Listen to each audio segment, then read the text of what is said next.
OK, on va faire un petit bilan. Bonjour d'abord ce matin, quand même, il est de bonne heure. Ce samedi, vous vous levez, probablement. Nous, ça fait évidemment quelques heures qu'on est debout parce qu'on surveille ça de près à Miami, ce qui se passe. On va faire un petit bilan. D'abord, je commence ce Facebook Live-là dans le camion pour que vous m'entendiez bien parce qu'avec les vents dehors, ça se peut que l'audio soit plus aussi bon.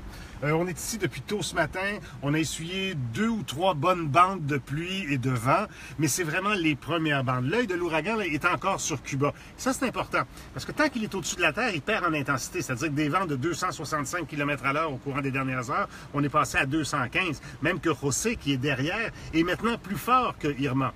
Les modèles montrent encore qu'Irma va retourner sur l'eau, l'eau y est très chaude et nécessairement va reprendre de la vigueur, sauf que là, c'est plus nécessairement la côte est qui va être touchée, mais peut-être plus la côte ouest. Et certains modèles le montrent qui entre à Tampa. Tampa, c'est dans une baie, il y a déjà plein d'eau. Si l'ouragan rentre là, je ne vous dis pas les inondations qu'on va avoir. Bon, maintenant, ça se peut que l'audio change un peu. Je vais sortir parce que je vais vous montrer un petit peu les environs, ce qui se passe ici. Regardez bien. Ici, Collins Avenue, la rue la plus passante de Miami Beach. Ici, là, il y a du monde comme ça d'habitude. C'est difficile de circuler. Je suis debout dans le milieu de la rue, il n'y a pas un chat, vous voyez, il n'y a personne. On commence à avoir quelques débris un peu à gauche et à droite. C'est évidemment rien comparé à ce qui va se passer. La mer est de ce côté-ci. On est protégé par les édifices qui sont là, donc on reçoit déjà beaucoup moins de vent que quand on était sur la plage tout à l'heure. Mais c'est en train de s'installer. C'est vraiment le début. Ça va avoir un pic qui va surtout être important dans à peu près 24 heures ici. Alors, pour l'instant, c'est vraiment 24 heures avant, c'est ce que ça donne. Il y a quand même des bandes très importantes qui s'installent de pluie très soutenue. De vent, j'ai chronométré avec ma station portative 60 km/h. Vous vous dites, c'est pas beaucoup parce que l'ouragan, il fait du 215 km/h. Ça, c'est vrai. Mais j'ai déjà dans un ouragan, en 2003, Isabelle, on était à Virginia Beach. J'ai chronométré des vents à 140 km/h et je ne pouvais pas tenir debout. Pour me rendre à la plage, pour rejoindre le caméraman, je devais ramper par terre parce que debout, mon corps avait trop d'emprise sur le vent et je ne pouvais pas rester debout. Donc, on sait que c'est à peu près ça. 130, 140, 150 km/h, c'est le gros maximum pour être debout. Alors, vous voyez que oui, 60 km/h, ben, on bouge un peu, on a l'eau qui nous arrive, etc. Mais elle fouette. Les gouttes là, qui sont transportées par de l'eau à 60 des vents à 60 km/h, ça pince. Dans le visage, c'est vraiment pas agréable, mais je vous dirais que je l'avais dans le dos, puis je les sentais passer à travers mon imperméable.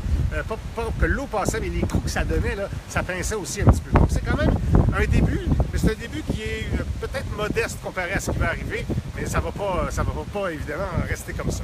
Alors, on attend une hausse du niveau de la mer d'à peu près une dizaine de pieds. Donc, ça nous donne à peu près 3 mètres de ce côté-là. Ça va certainement amener de l'eau jusqu'ici sur Collins Avenue, ça c'est sûr. Ça va amener du sable aussi. Il va commencer à avoir des débris un petit peu plus. Je vais peut-être prendre quelques secondes pour vous parler des 2 édifices qui sont là.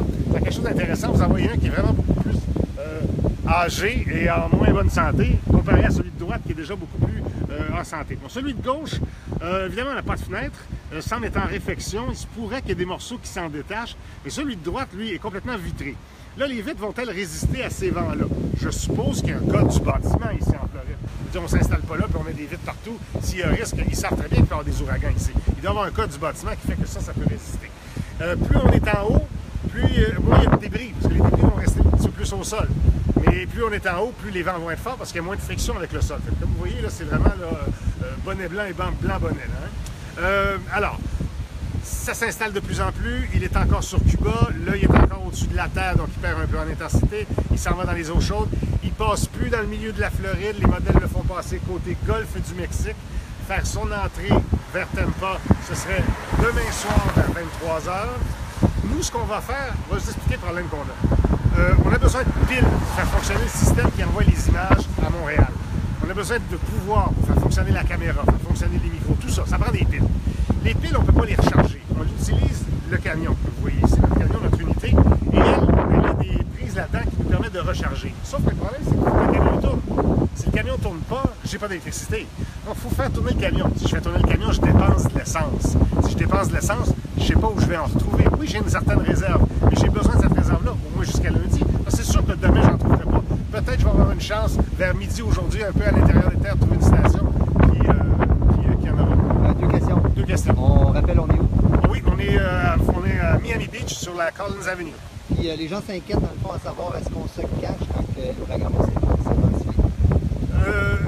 On va, d'une certaine façon, façon cachée. Je serais peut-être à l'extérieur, mais je ne serais certainement pas debout sur une plage à le regarder, à l'attendre comme ça c'est certain qu'on va se mettre à l'abri. L'idée, vous savez, c'est pas de se blesser, c'est pas de se faire mal, c'est de vous faire vivre l'ouragan comme on le vit quand on est sur le terrain, mais je ne donnerais pas ma peau pour ça. Là. Je pense qu'il n'y a rien qui vaut la peine de donner sa peau pour ça. Donc, on va avoir des problèmes d'essence. Là, ce qui va se passer, c'est que, je vais vous montrer les gallons qu'on a. On a ça. Tout ça ici, c'est des 2 gallons chacun, donc on a 10 gallons. Ça ne remplit pas le camion au complet. Évidemment, mal pris, ça peut nous aider. Si, par exemple, parce qu'on va avoir une réunion avec les gens de Météo Média tout à l'heure, par téléphone, si, par exemple, on décide que là, on va aller plutôt vers Tampa pour pouvoir avoir le plus l'œil de l'ouragan et la plus grande sensation, ça va nous prendre 2 heures de route. On va en bouffer de l'essence, ça c'est sûr. Puis une fois rendu là-bas, si on n'a plus d'essence et que c'est pas ouvert, bien là, on n'a plus moyen de faire tourner le camion pour faire l'électricité, pour faire fonctionner le système, pour vous envoyer les images. Donc, on serait un petit peu installé là, à la merci des éléments, sans pouvoir atteindre notre but, qui est de vous faire vivre la chose. Et alors, ou se mettre en sécurité aussi ou dans le besoin. Exactement, se mettre en sécurité, oui, on va chercher le meilleur truc, je vous dirais, c'est des stationnements à étage. Tu vas au 2e ou au 3e étage, entre les colonnes, comme ça, tu es loin des bars, puis s'il y a une inondation, tu es quand même correct. Donc, c'est ça le dilemme qu'on a. Hein? Mais il va falloir le plus possible, si on ne réussit plus à vous envoyer d'images, notre but n'est pas atteint. Si le but, c'était, dès le début, de vous faire vivre comme nous, ce qu'il y a à vivre dans un ouragan, pendant que vous êtes en totale sécurité, mais si je suis plus capable de le faire, je n'ai pas du tout atteint mon but. Alors, c'est là où on en est pour l'instant. Là, pour l'instant, on va se déplacer de l'autre côté, entre Miami Beach et la terre ferme. Il y a un plan d'eau. Il y a une marina de ce côté-là. On va aller voir pour notre prochain direct à la télévision. On a une question qui dit, finalement, c'est vraiment dangereux si nous, on reste ici? Bien, il y a évacuation. Oui, il y a 5,5 millions de personnes qui ont été évacuées. Hein. La plupart des gens sont partis. Vous pouvez voir, juste ici, par exemple, il y a un édifice qui est placardé, mais l'autre à côté ne l'est pas. Puis si vous regardez celui-ci, les vitres sont placardées, mais de l'intérieur, pas de l'extérieur. Il y a un petit peu plus âgé aussi, celui-ci. Celui-ci est complètement vitré, mais comme je disais, je suppose qu'il y a un code du bâtiment ici. On ne va pas mettre des vitres à peu près partout.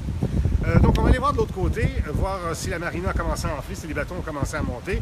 Ici, d'après moi, ici, demain, il devrait avoir à peu près, je dirais à peu près de l'eau comme ça. Hein? Venant de la plage est un petit peu plus haut, il faut d'abord que ça déborde de la plage. On va venir ici, mais c'est pas donner ça. Et cette eau-là va être chargée de sable, donc quand l'eau va se retirer, Collins Avenue, ça va être une 2e plage. Suivez-nous, n'oubliez pas, hein, sur nos réseaux sociaux, évidemment, à la télévision, on est en direct à peu près